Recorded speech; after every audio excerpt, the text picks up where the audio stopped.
ಹೌದು. ಸರ್ ಈಗ ಇದು ಈ ಪ್ರೋಸೆಸ್ ಬಹಳ ದಿವಸ ನಡೆಯುತ್ತೆ ಈಗ ಗುಂಡಿ ತೆಗೆದು. ಬಟ್ ನನ್ನ ಪ್ರಕಾರ ಏನಂದ್ರೆ ಇನ್ನು ಟೀಮ್ ಜಾಸ್ತಿ ಮಾಡ್ಕೊಳ್ಬೇಕು. ಓಕೆ. ಈಗ ಒಂದೊಂದು ದಿವಸ ಒಂದೊಂದು ಟೀಮಿಗೆ ಒಂದೊಂದು ಪಿಟ್ಟಿಗೆ ಒಂದೊಂದು ಟೀಮ್ ಹಾಕೊಂಡು ಹೋಗ್ಬಿಡ್ಬೇಕು. ಯಾಕಂದ್ರೆ ದೂರ ದೂರ ಇರೋದ್ರಿಂದ ಒಂದೇ ಸೀರೆಗೆ ಒಂದು 10-15 ಪಿಟ್ಟು, ಯಾಕಂದ್ರೆ ಬೇಕಾದಷ್ಟು ವರ್ಕರ್ಸ್ ಇದ್ದಾರೆ. ಈಗ ಬರೀ ಗುಂಡಿ ತೆಗೆಯೋದು ಒಂದೇ. ಈಗ ಬಾಡಿ ಸಿಕ್ಕಿದ ಮೇಲೆ ಅಲ್ಲಿ FSL, ಡಾಕ್ಟರ್ಸ್, ಪೊಲೀಸ್ ಆಫೀಸರ್ಸ್ ಬೇಕಾಗುತ್ತೆ. ಪೊಲೀಸ್ ಆಫೀಸರ್ಸ್ ಗುಂಡಿ ತೆಗೆಯೋದು ನೋಡ್ಕೊಂಡ್ರೆ ಸಾಕಾಗುತ್ತೆ. ಅಂದ್ರೆ ಈಗ ಅಡಿಷನಲ್ 9 ಜನರನ್ನ ಮತ್ತೆ ಆಡ್ ಮಾಡಿದ್ದಾರೆ ಸರ್ ಇಲ್ಲಿ. ಹೌದೌದು, ಇದು ಬಹಳ ಈಗ ನೆನ್ನೆ ಅಷ್ಟೇ ಆಗಿರೋದು ನೋಡಿದಾಗ ಬಹಳ ಲೇಟ್ ಆಯ್ತು ಅನ್ಸುತ್ತೆ. ಅಂದ್ರೆ ಏನಾಗುತ್ತೆ ಅಂದ್ರೆ ಇದು ಹೊಸ ಕೆಲಸ ಇರೋದ್ರಿಂದ ಸ್ವಲ್ಪ 1-2-3 ದಿವಸ ಎಲ್ಲ ಎಕ್ಸ್ಪೀರಿಯನ್ಸ್ ಆಗ್ಬಿಡುತ್ತೆ ಎಲ್ರಿಗೂ ಹೇಗೆ ಮಾಡಬೇಕು. ಹೌದು. ಆಮೇಲೆ ಈಗ ನಮ್ಮ FSL ಅವರು ಹೇಳಿದ್ರು ನೋಡಿ, ನೀರು ಹತ್ರದಲ್ಲಿ ಇರೋದ್ರಿಂದ ಆ ಮೂಳೆಗಳು ಆ ಕಡೆ ಈ ಕಡೆ ಹೋಗಿರೋ ಚಾನ್ಸಸ್ ಇರುತ್ತೆ. ಈಗ ವಿಪರೀತ ಮಳೆ ಬಂದಾಗ ಇನ್ನು ಕೆಳಗಡೆ ಇದಾದಾಗ ಅದು ಬೇರೆ ಎರೋಷನ್ ಆಗಿ ಮಣ್ಣು ಬೋನ್ಸ್ ಸೆಪರೇಟ್ ಆಗಿರೋ ಚಾನ್ಸ್ ಇರುತ್ತೆ. ಅದರಿಂದ ಸುತ್ತಮುತ್ತ ಸುಮಾರು ದೂರನೂ ಅಗಿಬೇಕಾಗುತ್ತೆ. ಬಟ್ ಒಟ್ಟಿನಲ್ಲಿ ಈ ಮನುಷ್ಯ ತೋರಿಸೋದ್ರಿಂದ ರಿಕವರಿ ಆಗಿರೋದ್ರಿಂದ ಇದು ನಮ್ಮ 27 ಎವಿಡೆನ್ಸ್ ಆಕ್ಟ್ಗೂ ಬರುತ್ತೆ. 27 evidence act is very important. ಯಾಕಂದ್ರೆ ಕೃತ್ಯಕ್ಕೆ ಸಂಬಂಧಪಟ್ಟ ಮೆಟೀರಿಯಲ್ ಎವಿಡೆನ್ಸ್ ನ ಒಬ್ಬ ವ್ಯಕ್ತಿ ತೋರಿಸಿದಾನೆ ಸ್ಥಳದಲ್ಲಿ, ಅಲ್ಲಿ ಹಗದಾಗ ಸಿಕ್ಕಿರೋದ್ರಿಂದ ಅದನ್ನ ಒಂದು ಮಾದರಲ್ಲಿ ತರಬೇಕಾಗುತ್ತೆ. ಅದನ್ನ ಇದು unless DNA test report positive ಬರದೇ ಇದ್ರೆ ಎಂಟೈರ್ ಇದು ಪ್ರಯೋಜನ ಆಗೋದಿಲ್ಲ ಅಂತ ನನಗನ್ಸುತ್ತೆ. ಸುಮ್ಮನೆ ಅನುಮಾನದ ಮೇಲೆ ಹೇಳಕ್ ಆಗಲ್ಲ. ಈಗ ನೋಡಿ, ಒಂದು ರವಿಕೆ ಸಿಕ್ತು ಅಂತ ಹೇಳಿದ್ದಾರೆ. ಅದು ಈಗ ಇವನು ಓಡೋಗೆ 11 ವರ್ಷ ಆಗಿದೆ. 11 ವರ್ಷ ರವಿಕೆ ಮಣ್ಣಲ್ಲಿ ಇರಕ್ ಸಾಧ್ಯವಾ? ಅದು ಡೌಟ್ ಬರುತ್ತೆ. ಬಾಡಿ ಹೂತಾಗದ ಜೊತೆಲಿ ಇರ್ಲಿಕ್ಕಿಲ್ಲ. ಅದು ಆಮೇಲೆ ಯಾವಾಗ್ಲೂ ಯಾರೋ ಬಿಸಾಕಿರೋ ರವಿಕೆ ಇರಬಹುದು.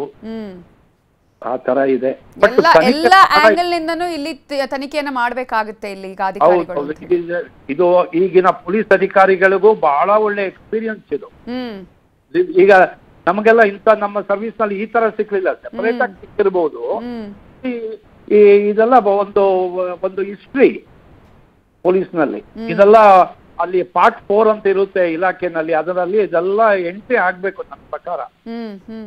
ಮುಂದೆ ಇನ್ನು 20-30 ವರ್ಷಕ್ಕೆ ಬರೋ ಪೊಲೀಸ್ ಅಧಿಕಾರಿಗಳಿಗೆ ಡಾಕ್ಯುಮೆಂಟ್ ಸಿಕ್ಬೇಕು. ಇದ್ರದ್ದು ಫೋಟೋಗ್ರಾಫ್ಸ್ ಮತ್ತೆ ಎಲ್ಲಾನು ಮೇಂಟೈನ್ ಮಾಡ್ಬೇಕು. ದಿಸ್ ಇಸ್ ಆಲ್ ಬಹಳ ವ್ಯಾಲ್ಯೂಬಲ್ ಕೇಸಸ್ ಇದು. ನೋಡಿ, ಈಗ ಎಷ್ಟು ಪೊಲೀಸ್ ಅಧಿಕಾರಿಗಳು, FSL, ಡಾಕ್ಟರ್ಸ್ಗಳು ಅಷ್ಟು ಕಷ್ಟಪಟ್ಟು ಕೆಲಸ ಮಾಡ್ತಾ ಇದ್ದಾರೆ. ನೀವು ಕಾಣ್ತಾ ಇದ್ದೀರಾ. ಜೊತೆಗೆ ನೀವು ಇದ್ದೀರಾ, ಪ್ರಶ್ನವರು ಇದ್ದೀರಾ. ಇದು ಹೇಗೆ ಆಗ್ತಾ ಇದಾರೋ ಒಬ್ಬೊಬ್ಬೊಬ್ಬ ಕನೆಕ್ಟ್ ಆಗ್ಬಿಟ್ಟಿದೆ ನೋಡಿ. ಸೊ ಇವೆಲ್ಲ ಒಂದು ಎಕ್ಸ್ಪೀರಿಯನ್ಸ್ ಜೀವನದಲ್ಲಿ. ಇದು ಈ ತರ ಘಟನೆ ಆಗಿತ್ತು, ಕೊನೆಗೆ ರಿಸಲ್ಟ್ ಏನು ಅನ್ನೋದು ಬಹಳ ಇಂಪಾರ್ಟೆಂಟ್. ನಿಜ ಸರ್. ಈಗ ಅನಾಮಿಕ ಹೇಳಿದ ರೀತಿಯಲ್ಲಿ ಆತ ಅಂದ್ರೆ ನಿನ್ನೆ ಒಂದಷ್ಟು ಬೇಡಿಕೆಗಳನ್ನ ಇಟ್ಟಿದ್ದ ಆತ, ಅಂದ್ರೆ 9ರಿಂದ 13ರವರೆಗೆ ಆಗಿಬೇಕು ಅಂತ ಹೇಳಿ. ಅದರ ನಿರ್ಧಾರ ಅಥವಾ ಆ ನಿರ್ಧಾರವನ್ನು ತೆಗೆದುಕೊಳ್ಳುವಂತಹ ಜವಾಬ್ದಾರಿ ಯಾರದ್ದಾಗಿರುತ್ತೆ? AC ಅವ್ರದ್ದಾಗಿರುತ್ತಾ ಅಥವಾ ತನಿಖಾಧಿಕಾರಿಗಳದ್ದು ಆಗಿರುತ್ತಾ ಹೇಗೆ ಅಂತ ಹೇಳಿ? ಅಥವಾ ಇದು ಸೀರಿಯಲ್ ಪ್ರಕಾರವೇ ಹೋಗ್ಬೇಕಾಗತ್ತಾ ಹೇಗೆ? ಇಲ್ಲ, ಇಲ್ಲಿ ಈ AC ಅವರು ಅಂದ್ರೆ ಎಕ್ಸಿಕ್ಯೂಟಿವ್ ಮ್ಯಾಜಿಸ್ಟ್ರೇಟ್ AC ಅವರು ಪ್ಲಸ್ ನಮ್ಮ ಇನ್ವೆಸ್ಟಿಗೇಟಿಂಗ್ DG ಮತ್ತೆ ಇವರಿದ್ದಾರೆ, ನಮ್ಮ ಅನುಚಿತ್ ಇದ್ದಾರೆ. ಇವರು ಕೋಆರ್ಡಿನೇಷನ್ ಇಂದ ಹೋಗುತ್ತೆ. ಅವರಿಗೆ ಮನಸ್ತಾಪ ಬರಬಾರ್ದು. ಸೊ ಈಗ ಎಕ್ಸಿಕ್ಯೂಟಿವ್ ಮ್ಯಾಜಿಸ್ಟ್ರೇಟ್ ಅವರು, ಸೊ ಅವ್ರ ಹೇಳಿದಾಗ ಪೊಲೀಸ್ನವರು ಕೇಳಬೇಕಾಗುತ್ತೆ. ಈಗ ಎಕ್ಸಿಕ್ಯೂಟಿವ್ ಮ್ಯಾಜಿಸ್ಟ್ರೇಟ್ ಆರ್ಡರ್ ಮೇಲೆ ಎಕ್ಸಿಮಿಷನ್ ಮಾಡ್ತಾ ಇರೋದ್ರಿಂದ ಅವರು ಅವರ ಇದು ಇರ್ಬೇಕು, ಇನ್ಸ್ಟ್ರಕ್ಷನ್ಸ್ ಮೇಲೆ ಹೋಗ್ಬೇಕಾಗುತ್ತೆ. ಆಮೇಲೆ ನಂಬರ್ ವೈಸ್ ಹೋಗೋದು ಬೆಟರ್. ಅಲ್ಲಿ ಇಲ್ಲಿ ಮಾಡಿದ ಕನ್ಫ್ಯೂಷನ್ ಆಗುತ್ತೆ, ಅದಾಗಿದೆಯಾ ಇದಾಗಿದೆಯಾ ಅಂತ. ಸೀರಿಯಲ್ ನಂಬರ್ ಪ್ರಕಾರನೇ ಹೋಗ್ಬೇಕು. ಬಟ್ ಟೀಮ್ಸ್ ಜಾಸ್ತಿ ಮಾಡ್ಕೊಳ್ಬೇಕು. ಟೀಮ್ ಜಾಸ್ತಿ ಮಾಡ್ಕೊಂಡ್ರೆ ಬಹಳ ಫಾಸ್ಟ್ ಆಗಿ ವರ್ಕ್ಔಟ್. ಡಾಗ್ ಸ್ಕ್ವಾಡ್ ಅನ್ನು ಕೂಡ ಇಲ್ಲಿ ಕರೆಸಿದ್ದಾರೆ ಸರ್. ಸೊ ಈಗ ಅವುಗಳಿಂದ ಕೂಡ ಮಾಹಿತಿಯನ್ನು ಪತ್ತೆ ಹಚ್ಚುವಂತಹ ಕೆಲಸವನ್ನ ಮಾಡ್ಕೊಳ್ಳಾಗತ್ತೆ, ಅದರ ಪ್ರಯೋಜನವನ್ನು ಪಡ್ಕೊಳ್ಳಾಗತ್ತಾ ಹೇಗೆ ಅಂತೇಳಿ? ಡಾಗ್ ಸ್ಕ್ವಾಡ್ ಇವಾಗ ಅಂತ ಹೆಲ್ಪ್ ಆಗ್ಲಿಕ್ಕಿಲ್ಲ. ಯಾಕಂದ್ರೆ ಮಣ್ಣು ಒಳಗಡೆ ಇರೋದ್ರಿಂದ ಮೇಲಿದ್ರೆ ನಮ್ಗೆ ಏನಾದ್ರು ಅದಕ್ಕೆ ಏನಾದ್ರು ಸ್ಮೆಲ್ ಕೊಟ್ರೆ ಅದಕ್ಕೆ ಹೋಗುತ್ತೆ. ಈಗ ಫಾರ್ ಎಕ್ಸಾಂಪಲ್ ಈಗ ಕೆಲವು ಡ್ರಗ್ಸ್ ಐಡೆಂಟಿಫೈ ಮಾಡುತ್ತೆ ನಾಯಿಗಳು. ಹ್ಮ್ ಆ ಡ್ರಗ್ ಸ್ಮೆಲ್ ಗೊತ್ತಿರೋದ್ರಿಂದ ಅದು ಬಂದಿರೋ ಬಾಕ್ಸ್ಗಳಲ್ಲಿ ಹುಡುಕುತ್ತೆ. ಹ್ಮ್ ಈಗ ಬಾಡಿನೂ ಅಷ್ಟೇ, ಒಂದು ಕ್ರೈಮ್ ಆಗಿರುತ್ತೆ, ಕ್ರೈಮ್ ಆಗಿರೋ ಸ್ಪಾಟ್ ನಲ್ಲಿ ಸ್ಮೆಲ್ ಮಾಡಿ ಹ್ಮ್ ಎಕ್ಯೂಸ್ ನ ಸ್ಮೆಲ್ ಕರ್ಕೊಂಡು ಹೋಗಿ ಹಿಡಿಯೋಕೆ ಹೆಲ್ಪ್ ಆಗುತ್ತೆ. ಹ್ಮ್ ಇಲ್ಲಿ ಬಾಡಿ ಆಲ್ರೆಡಿ ಬರೀಡಿಂದ ಇದರಿಂದ ಲ್ಯಾಂಡ್ ಇರೋದ್ರಿಂದ ಹ್ಮ್ ಹಾಕ್ಸ್ಕೊಡ ಅಷ್ಟೊಂದು ಹೆಲ್ಪ್ ಆಗ್ಲಿಕ್ಕಿಲ್ಲ. ಬಟ್ ಡೆಡ್ ಬಾಡಿ ಸ್ಮೆಲ್ ಏನಾದ್ರೂ ಅದು ಐಡೆಂಟಿಫೈ ಮಾಡಬಹುದು. ಹ್ಮ್ ಹ್ಮ್ ಬಟ್ ಮಣ್ಣು ಒಳಗಡೆ ಎಷ್ಟು ಕೆಳಗಡೆ ಇದೆ ಅಂತ ಹೇಳಕ್ ಆಗಲ್ಲ.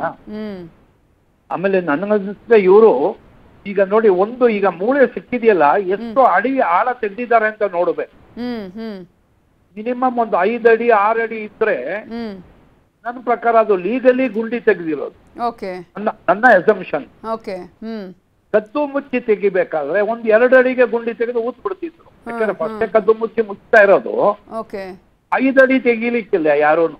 ಹ್ಮ್ ಹ್ಮ್ ಈಗ ಈ ಮೂಳೆ ಸಿಕ್ಕಿರೋದು 5 ಅಡಿ ಆದ್ರೆ ನನ್ನ ಪ್ರಕಾರ ಇಟ್ ಈಸ್ ಲೀಗಲಿ ಊತಿದ್ದಾರೆ. ಇದು ಹ್ಮ್ ಇದು ಪಂಚಾಯಿತಿ ಅಕೌಂಟ್ ಸಿಕ್ಬಿಡುತ್ತೆ ಅಂತ ಕಾಣುತ್ತೆ ನನಗೆ. ಹ್ಮ್ ಹ್ಮ್ ಹ್ಮ್ ಹ್ಮ್ ಇದು ನನ್ನ ಪ್ರಿಸಂಪ್ಷನ್. ನಾವು ಆ ರೀತಿಯಲ್ಲೂ ಕೂಡ ಅಂದ್ರೆ ನೋಡಬಹುದು ಅಂತ, ಹೇಗಾಗಿದೆ ಏನು ಅಂತ ಹೇಳಿ ಅಂತ ನೀವು ಹೇಳ್ತಾ ಇರೋದು. ಹೌದು. ಸರ್, ಈಗ ಆತ ಅಂದ್ರೆ ಹೇಳೋ ಪ್ರಕಾರ 20 ರಿಂದ 30 ವರ್ಷದ ಹಿಂದೆ ಆಗಿರುವಂತ ಇವೆಲ್ಲವೂ ಕೂಡ ಆತ ಹೂತಿಟ್ಟಿರುವಂತ ಹೇಳಿ. ಸೊ ಎಷ್ಟೇ ವರ್ಷ ಆದ್ರೂ ಕೂಡ ಈಗ ಒಂದ್ ವೇಳೆ ಸಿಕ್ಕಿರುವಂತಹ ಮೂಳೆಗಳಾಗಿರ್ಬೋದು ಅಥವಾ ತಲೆಬುರುಡೆಯ ಪೀಸ್ಗಳಿರ್ಬೋದು, ಅದರಿಂದ ಎಲ್ಲವನ್ನ ಕೂಡ ಐಡೆಂಟಿಫೈ ಮಾಡೋದಕ್ಕೆ ಸಾಧ್ಯ ಇದೆಯಾ ಹೇಗೆ ಅಂತ ಹೇಳಿ? ಇಲ್ಲ, ಮೇನ್ ಆಗಿ ಕಲ್ಲು ಮತ್ತೆ ಬೋನ್, ಮೇನ್ ಬೋನ್ ಇದು ಸಿಕ್ಕಿದ್ರೆ ಮಾತ್ರ ಬಹಳ ಹೆಲ್ಪ್ ಆಗುತ್ತೆ. ಆಮೇಲೆ ಈ ಬೋನ್ ಒಳಗಡೆ ಮ್ಯಾರೋ ಅಂತ ಒಂದು ಇದಿರುತ್ತೆ, ಅದು ಇರ್ಬೋದೋ ಏನೋ ಇಷ್ಟು ವರ್ಷ ಆದ್ಮೇಲೆ ಅದು ಡ್ರೈ ಆಗ್ಬಿಟ್ಟಿರುತ್ತಾ ಏನೋ, ಅದು ನನಗೆ ಇದಿಲ್ಲ, ಡಾಕ್ಟರ್ಸ್ ಹೇಳ್ಬೇಕು. ಈ ಮ್ಯಾರೋ ಅನ್ನೋದ್ರಿಂದಾನೇ DNA ಟೆಸ್ಟ್ ಮೈನ್ ಮಾಡ್ತಿದ್ರು ಮೊದಲು. ಈ ಮೂಳೆ ಒಳಗಡೆ ಒಂದು ಸಾಫ್ಟ್ ಪೋರ್ಷನ್ ಇರುತ್ತೆ, ಈ ಮಾಂಸಾಹಾರಿಗಳಿಗೆ ಗೊತ್ತಿರುತ್ತೆ ಅದು. ಈ ನಲ್ಲಿ ಮೂಳೆ ಅಂತ ಹೇಳ್ತಾರೆ ನೋಡಿ, ಅದರೊಳಗಡೆ ಇರುತ್ತಲ್ಲ ಅದು ಮ್ಯಾರೋ, MARROW. ಅದು DNA ಟೆಸ್ಟ್ಗೆ ಬಹಳ ಹೆಲ್ಪ್ ಆಗುತ್ತೆ. ಅದು ಬಿಟ್ರೆ ಹಲ್ಲು ಬಹಳ ವರ್ಷ ಇರುತ್ತೆ. ಎಲ್ಲಾ ಮೂಳೆ ಸೌದು ಇದಾದ್ರೂ ಹಲ್ಲು ಬಹಳ ಒಂದು 20-30 ವರ್ಷನೂ ಇರುತ್ತೆ. ಬಾಕಿ ಮೂಳೆನೂ ಇರುತ್ತೆ ಅಂತ ಹೇಳಿ ಕೇಳ್ಪಟ್ಟಿದ್ದೀನಿ. 10 to 20 ಇಯರ್ಸ್ ಮೂಳೆ ಸಿಗುತ್ತೆ. ಬಟ್ ಬಾಕಿ ಪೋರ್ಷನ್ ಸಿಗ್ಲಿಕ್ಕೆ ಸಾಧ್ಯವಿಲ್ಲ. ರೇಪ್ ಆಗಿರೋದಕ್ಕೆ ಯಾವುದೇ ಸಾಕ್ಷಿ ಸಿಗ್ಲಿಕ್ಕೆ ಸಾಧ್ಯವಿಲ್ಲ. ಉಸಿರುಗಟ್ಟಿ ಸಾಯಿಸಿದ್ರೇನೆ ಅದನ್ನು ಪ್ರೂವ್ ಮಾಡಕ್ ಆಗೋಲ್ಲ. ಮೋಸ್ಟ್ಲಿ ಇದು ಬೋನ್ ಇಂದ DNA ಟೆಸ್ಟ್ ಇಂದ ಪರ್ಸನ್ ಐಡೆಂಟಿಫೈ ಆಗಿ ಅಲ್ಲಿಂದ ತನಿಖೆ ಮುಂದುವರಿಸಬೇಕು. ಅಂದ್ರೆ ಯಾರದ್ದು ಏನು ಅನ್ನೋದರ ಐಡೆಂಟಿಫೈ ಆದ್ಮೇಲೆ ಮತ್ತೆ ತನಿಖೆ ಬೇರೆ ರೀತಿಯಲ್ಲಿ ತೆಗೆದುಕೊಳ್ಬೇಕಾಗತ್ತೆ ಅಂತ ಹೇಳ್ತಿದ್ದೀರಿ, ಅಥವಾ ಯಾವ ರೀತಿಯಾಗಿ ಇದನ್ನ ಸಾಯಿಸಲಾಗಿದೆ ಅಥವಾ ಸತ್ತಿದ್ದಾರೆ ಅನ್ನೋದ್ರ ಬಗ್ಗೆ ಮಾಹಿತಿ ಸಿಗಲ್ವಾ ಸರ್ ಇಲ್ಲಿ?